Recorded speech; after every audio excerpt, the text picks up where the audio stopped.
The Middle East is heating up.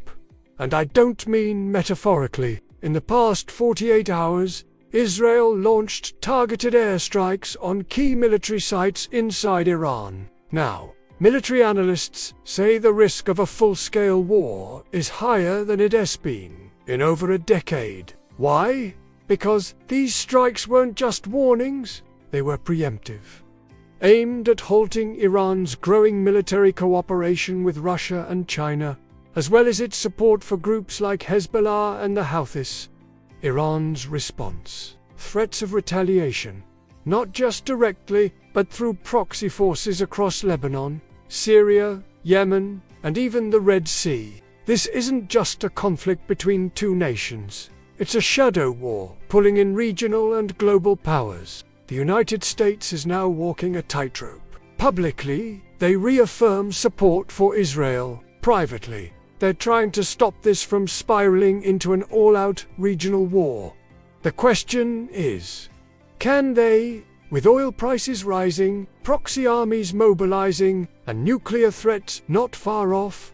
This could be the flashpoint that pushes the world into a new global conflict. So let's break this down right now. First, let's get some of our key terms out on the table. What exactly are we talking about when we talk about World War III? By most accounts, the start date is 1914. The assassination of Archduke Franz Ferdinand, heir to the Austro-Hungarian Empire. That event triggered a diplomatic crisis in Europe. A series of alliances and treaties came into play, and within weeks, most of Europe was at war. World War I had begun. The fighting would eventually pull in every major world power. More than 16 million people would die, leaving a legacy of resentment and instability that many historians argue paved the way for World War II.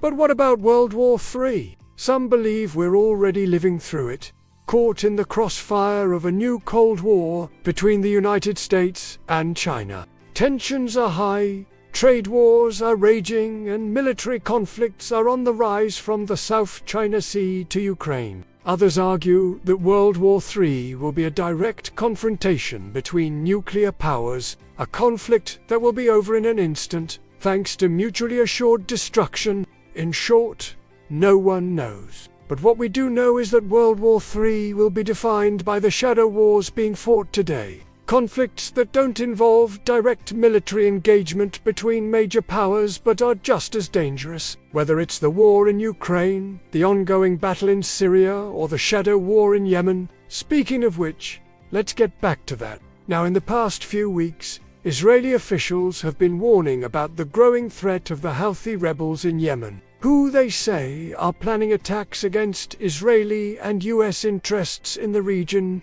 On Wednesday, Israeli fighter jets carried out airstrikes on Yemen's international airport in Sana'a. According to reports from Aftonbladet, Swedish news, and other major outlets, these strikes weren't just warnings, they were preemptive, aimed at halting Iran's growing military cooperation with Russia and China, as well as its support for groups like Hezbollah and the Houthis. Now, this is where things get complicated. Iran has blamed the United States for the strikes, which means that any retaliation could pull in America's allies and escalate this conflict into something much bigger. Right now, tensions are high. Proxy armies are mobilizing, and no one is sure where this will end. But one thing is clear: this is not just a conflict between two nations. It's a shadow war being fought across the Middle East. A war that could very well define the 21st century.